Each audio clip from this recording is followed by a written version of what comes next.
The golden afternoon light slanted through the windows of Le Méridien Grand Paris, casting long shadows across the ornate lobby. I stood frozen, my Louis Vuitton weekender clutched in white-knuckled hands as I spotted them through the glass doors of the hotel bar. My husband of 11 years, Daniel, was leaning intimately toward a woman with cascading auburn hair, his fingers grazing hers across a small round table. The woman laughed, tossing her head back to expose the elegant line of her throat, and Daniel's eyes crinkled with that particular smile I once believed belonged only to me. My heart hammered against my ribs as I watched them, unnoticed. 3 months of suspicion, of sleepless nights scrolling through credit card statements and mysterious weekend conferences, had led me here, 5,000 miles from our Boston home. I'd rehearsed this moment countless times, imagined the satisfaction of catching them red-handed, but now that it was happening, the reality was far more visceral than anything I'd envisioned. I forced myself to breathe. Steady, Sophia. You knew this was happening. The maitre d' approached with a practiced smile. Madame, may I help you? I straightened my spine, summoning dignity from some deep reservoir within. Yes, I'd like to check in, please. The reservation should be under Morgan. Sophia Morgan. The same surname as the man sitting 20 feet away, oblivious to the storm about to break over his perfectly curated life. 6 months earlier. You're working late again? I cradled the phone between my ear and shoulder while stirring pasta sauce for a dinner Daniel wouldn't be home to eat. Again. Sorry. Soph. His voice had that distracted quality it often carried these days. The Wilson account is a mess. I need to rework these projections before tomorrow's meeting. I stared at the sauce bubbling on the stove, trying to ignore the hollow feeling expanding in my chest. This is the 3rd night this week. A beat of silence. I know, I'm sorry. I'll make it up to you this weekend. But the weekend came and went with Daniel constantly checking emails, taking calls in the other room, his mind elsewhere, even when his body was present on our couch. When had we become like this? When had the man who once surprised me with weekend trips to Vermont become this distant stranger? We'd met in graduate school, me studying art history, him in business. I'd been captivated by his ambition, his clear vision for the future. He'd been drawn to what he called my romantic soul, my passion for beauty and art. We balanced each other, everyone said. For years, it worked. I curated collections for the Boston Museum of Fine Arts while Daniel climbed the corporate ladder at Hartwick Financial. We bought a brownstone in Back Bay, talked about children someday, hosted dinner parties where our friends commented on how we still looked at each other with real affection after 7 years of marriage. Then Daniel made partner, and everything shifted.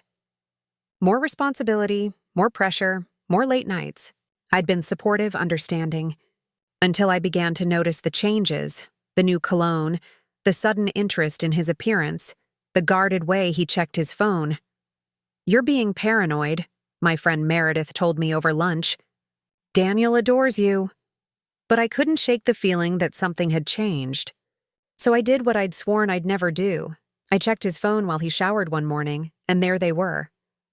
Messages from CR innocuous at first glance, but with an undercurrent that made my stomach turn. References to meetings that weren't on his work calendar. Inside jokes I wasn't part of. I confronted him that evening. Who is CR? His expression flickered, surprise, then careful neutrality. A client. Camille Rousseau. From the Paris office? You text with clients at 11 p.m.? Sophia, it's international business. Time differences, you know that. His voice was reasonable, almost patronizing. And you need to tell your client that you miss her laugh? Daniel's face hardened. You went through my phone? Jesus, Sophia, are you having an affair? This is ridiculous. I'm not doing this. He grabbed his keys and left. When he returned hours later, he was contrite, explaining that Camille was an important client, that perhaps the relationship had become overly friendly, but nothing inappropriate had happened. He promised to establish better boundaries. I wanted to believe him. But the seed of doubt had been planted. Weeks passed in a strained detente. Daniel made efforts. Weekend brunch, flowers for no reason. and I tried to quiet my suspicions. But beneath the surface, something had broken between us. Then came the announcement of his business trip to Paris. 5 days in April to meet with international clients. I could come with you, I suggested casually over dinner. I haven't visited the Louvre's new exhibition. His fork paused midway to his mouth. Not this trip, Soph. It's going to be all meetings, no time for sightseeing.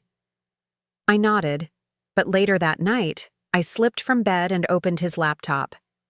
His password hadn't changed since we first moved in together. My birthday. Some habits die hard. His emails revealed the truth in brutal clarity. Hotel reservations for 2 at Le Méridien Grand.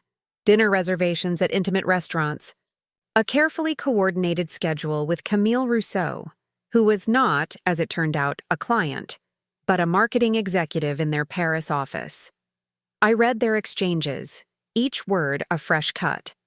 The easy familiarity, the anticipation, the inside jokes about stealing time together. My fingers hovered over the keyboard. I could confront him now, demand answers, scream, cry, throw things. Instead, I quietly closed the laptop and returned to our bed, lying rigid beside the sleeping form of my husband. Cold determination replaced the hot ache of betrayal. If Daniel wanted Paris with his lover, he would have it. But I would be there to witness it. Planning my own Paris trip became my secret project. I withdrew money from my personal savings to book a flight arriving a day after Daniel's. I reserved a room at the same hotel under my maiden name, Reynolds, then changed it to Morgan at the last minute. You seem different lately, Meredith observed over coffee. More, focused? I shrugged. Just busy with the new exhibition. In truth, I was channeling my pain into meticulous planning. I bought new clothes, elegant, confident pieces that made me feel armored. I rehearsed what I might say when the moment came. Sometimes I imagined cold dignity, other times righteous fury. The night before Daniel's departure, he kissed me goodbye. I'll miss you, he said, and for a moment, his eyes held mine with something like regret. I forced a smile. Have a productive trip. After he left, I sat alone in our living room, surrounded by photographs of our life together. Our wedding day, hiking in Colorado. Christmas with my parents before they moved to Arizona. 11 years of shared history, and he had chosen to risk it all. For what? Sex? Excitement? The thrill of deception? My phone pinged with a notification from the airline app. Check-in for my flight was open. No turning back now. Paris in April was everything the songs promised. Blossoming chestnuts, sidewalk cafes, the Seine flowing beneath ancient bridges. But I saw it all through a haze of anxiety and determination as my taxi navigated from Charles de Gaulle to Le Méridien Grand. The plan was simple. Check in, rest, then casually encounter them in the hotel. I'd imagined scenarios ranging from a dramatic public confrontation to a quiet, devastating revelation. What I hadn't anticipated was spotting them immediately upon my arrival. Now, as the front desk clerk processed my check-in, I kept glancing toward the bar where Daniel and Camille remained absorbed in each other. Oblivious to my presence. Your room is ready. Madame Morgan, the clerk said, sliding a keycard toward me. Room 524, would you like assistance with your luggage? No, thank you, I murmured, taking the card. Actually, I hesitated, then leaned forward. Could you tell me, is Mr. Daniel Morgan also staying at this hotel? The clerk tapped on his keyboard. Yes, madame. Mr. Morgan checked in yesterday. And he's in the bar right now?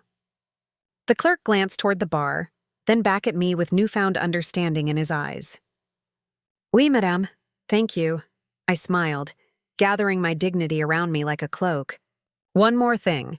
Please don't mention that I've checked in if he happens to ask. A slight nod. Of course, madame. I wheeled my suitcase toward the elevators, heart pounding.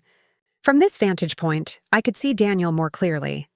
He looked relaxed, happier than I'd seen him in months. The woman, Camille, was striking up close, with intelligent eyes and an animated way of speaking. I could see why he'd been drawn to her.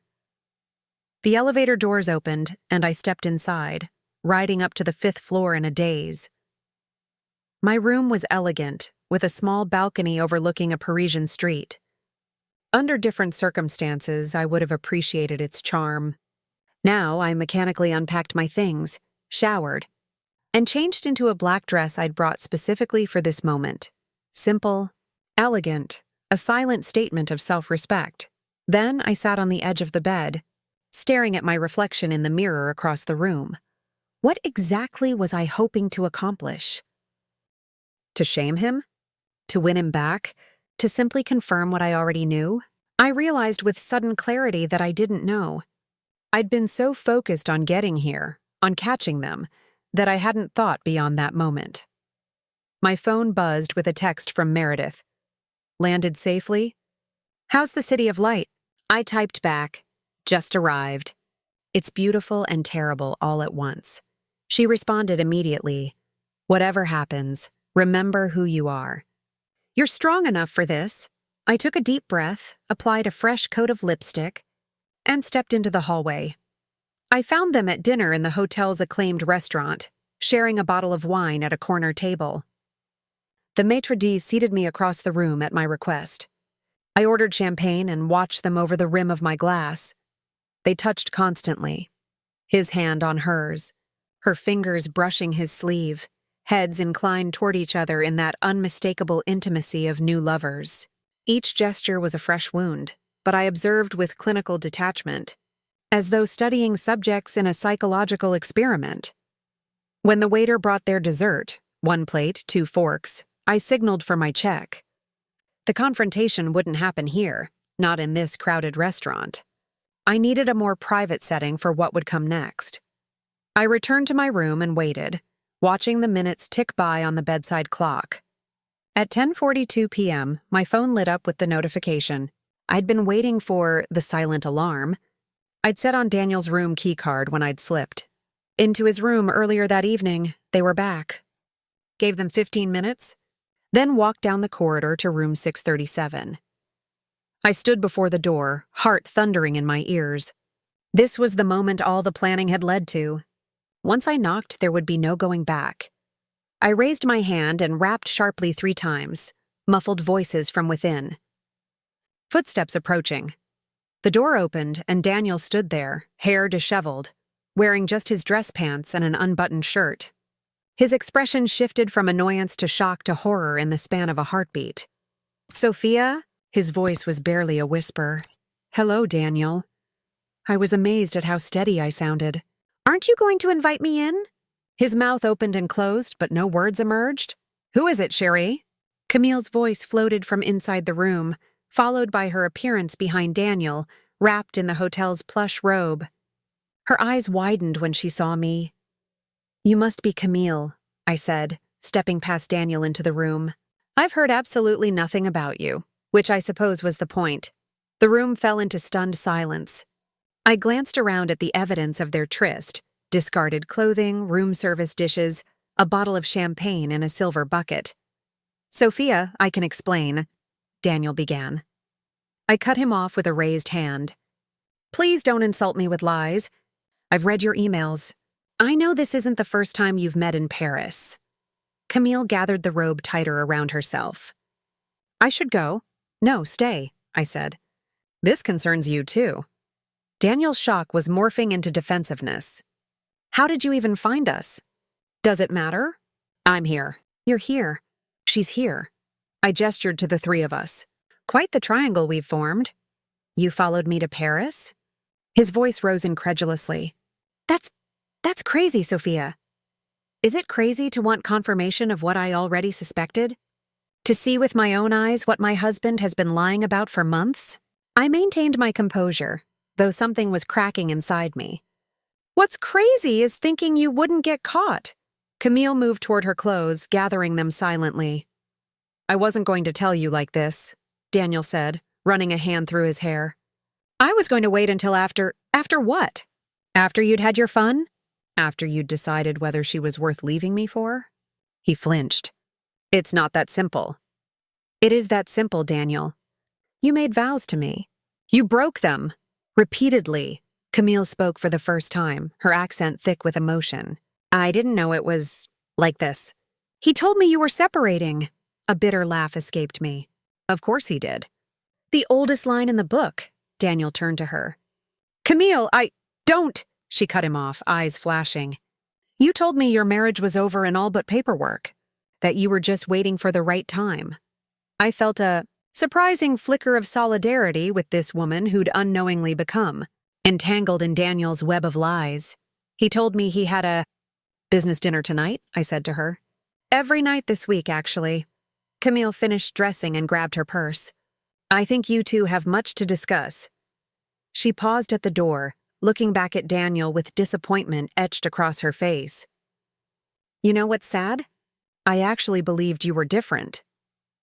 The door closed behind her with a quiet click that somehow felt more final than a slam would have. Daniel and I stood facing each other in the aftermath of her departure. 11 years of marriage distilled down to this moment in a Parisian hotel room that smelled of sex and betrayal. Why? I asked simply. He sank onto the edge of the bed, suddenly looking exhausted. I don't know, Sophia. We grew apart. You became so wrapped up in your museum work, and I... Don't you dare blame me for your choices, I interrupted, ice in my voice. If you were unhappy, you could have talked to me. We could have gone to counseling. You chose deception instead. Would you have listened? Really listened? We haven't really talked in years, Soph. We just coexist. His words struck a nerve. There was truth in them, though it didn't excuse his actions. So instead of addressing the problems in our marriage, you sought comfort with someone else, I said. How convenient for you. Daniel looked up at me, his face a mask of conflicted emotions. What do you want from me, Sophia? An apology? Yes, I'm sorry I hurt you. I never meant for this to happen. But you let it happen. Again and again. I moved to the window, staring out at the glittering Parisian night. Do you love her? A long pause. I don't know, maybe. It's different with her. Exciting. Each word was another cut, but I needed to hear them. And with me? With you, it's comfortable, safe. I turned back to face him. Comfortable. After everything we've built together, that's what our marriage has become to you. Comfortable. That's not a bad thing, Sophia. It's just not enough anymore. The truth of it hung between us, impossible to ignore. What happens now? He asked quietly. I took a deep breath. Now I check out of this hotel. I spend the next few days seeing Paris, the real Paris, not the affair fantasy version you've been living in. Then I fly home, pack my things, and move out. You're leaving? Just like that? A sad smile touched my lips. Isn't that what you wanted? Freedom to pursue your exciting new relationship without the burden of your comfortable wife? I never said I wanted to end our marriage. You didn't have to say it. You showed it. Every time you lied to me, every time you chose her. Daniel stood, moving toward me. Sophia, can we talk about this? Really talk? Maybe we can... I stepped back. It's too late for that, Daniel. You had chances to talk. You chose deception instead. So that's it? 11 years, just over? You ended it long before tonight. I reached for the door handle. I'll have my lawyer contact you when I return to Boston. Sophia. Wait, but I was already walking away, down the corridor toward the elevators, my steps growing steadier with each moment of distance I put between us. I didn't leave Paris immediately. Instead, I spent 4 days walking the city, visiting museums, sitting in cafes watching the world pass by. I wandered the halls of the Louvre, stood before Monet's water lilies at the Orangerie, and climbed the steps of Sacré-Cœur at sunset. Paris in springtime was a city meant for lovers, yet I found unexpected solace in experiencing it alone. Daniel texted and called repeatedly. I let his messages accumulate unread, his voicemails unheard. Whatever he wanted to say could wait until we were both back on American soil, with lawyers present if necessary. On my last evening, I sat at a small restaurant in Montmartre, savoring coq au vin and a glass of Burgundy. My phone buzzed with another text from Daniel, but this time curiosity got the better of me. I'm at the hotel. Please meet me. One conversation before we go home. I owe you that much. I stared at the message, considering. Did I want closure? Or was clean severance the kinder cut? After paying my bill, I walked slowly back toward Le Méridien Grand, still undecided. The night air was cool against my skin, carrying the scent of rain and possibility. Daniel was waiting in the lobby, looking haggard. When he saw me, he stood quickly, uncertainty written across his face. "Thank you for coming," he said as I approached. "I haven't decided if I'm staying," I replied. "What do you want, Daniel?" "To talk." "Just talk." He gestured toward the hotel bar. "Please." I followed him to a quiet corner table, ironically the same one where I'd first seen him with Camille 4 days earlier. We ordered drinks in silence. "How was your time in Paris?" he asked finally. "Surprisingly healing," I said truthfully. "Yours?" He flinched. "I deserve that." "Yes, you did." I took a sip of my wine. "Where's Camille?" "Gone. Back to her apartment. She wants nothing to do with me." "Smart woman." Daniel looked down at his hands. "I've made a mess of everything." "You have," I agreed, feeling no need to soften the truth. "The question is, why did you ask me here? To apologize? To beg forgiveness? To ask for another chance?" He met my gaze directly. "I don't know if I deserve another chance, but I do know I owe you the truth. All of it." For the next hour, he talked. About feeling stagnant in his career despite the outward success. About the distance that had grown between us, a millimeter at a time, until it became a chasm. About meeting Camille during a conference last year and feeling seen in a way he hadn't in years. "None of this excuses what I did," he said finally. "I made choices that hurt you deeply, and I'll regret that for the rest of my life." I sat quietly, absorbing his words. "Thank you for your honesty. It's belated, but I appreciate it. What about you, Sophia? Where did we go wrong from your perspective?" The question surprised me. In all our recent conflicts, he'd never genuinely asked for my view. "We stopped choosing each other," I said after considering. "We became roommates instead of partners. I was so focused on proving myself at the museum that I didn't notice you drifting away. But Daniel, I would have fought for us if you'd given me the chance. Would you fight for us now?" His voice was barely audible. I studied him across the table. This man I'd loved for over a decade, who now seemed simultaneously familiar and a stranger. "I don't know," I answered honestly. "What happened between us can't be undone. The trust is broken, but it could be rebuilt. Over time. It could be," I acknowledged. "The question is whether we both want to do that work, or if we're just afraid of ending a chapter that's already concluded." Daniel reached across the table, his hand stopping short of touching mine. "What if I said I want to try? That these days apart have made me realize what I'd be losing? I'd say that realization came very late and at a very high cost." "I know." He withdrew his hand. "I'm not asking for an answer tonight, just think about it, please." I stood, gathering my purse. "I'll think about it." "But Daniel?" "Whatever I decide, I won't be the same woman who followed you to Paris. That version of me is gone." His eyes held a mixture of regret and something else. Respect, perhaps. "I understand."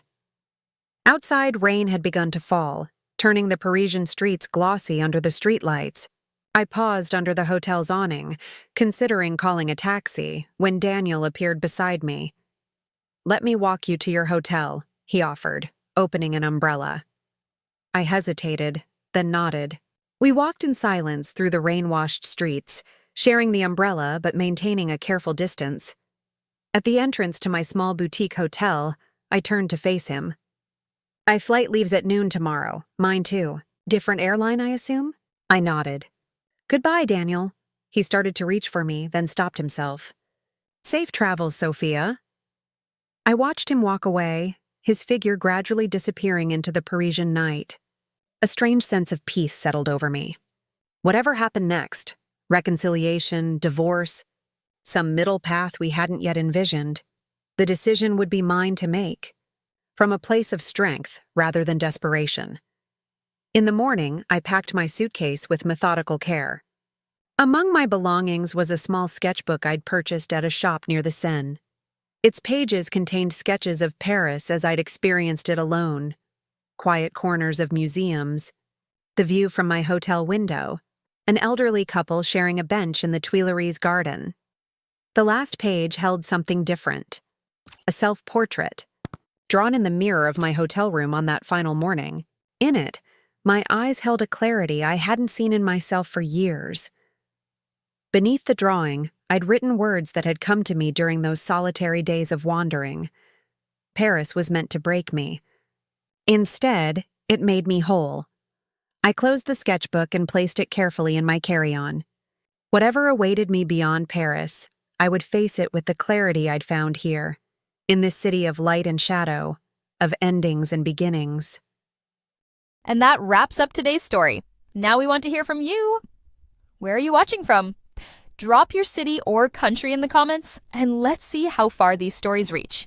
If this story moved you or gave you chills, give it a like, share, and subscribe for more powerful stories. One last thing, rate the story from 1 to 10 in the comments. Your feedback helps us bring you even better ones next time.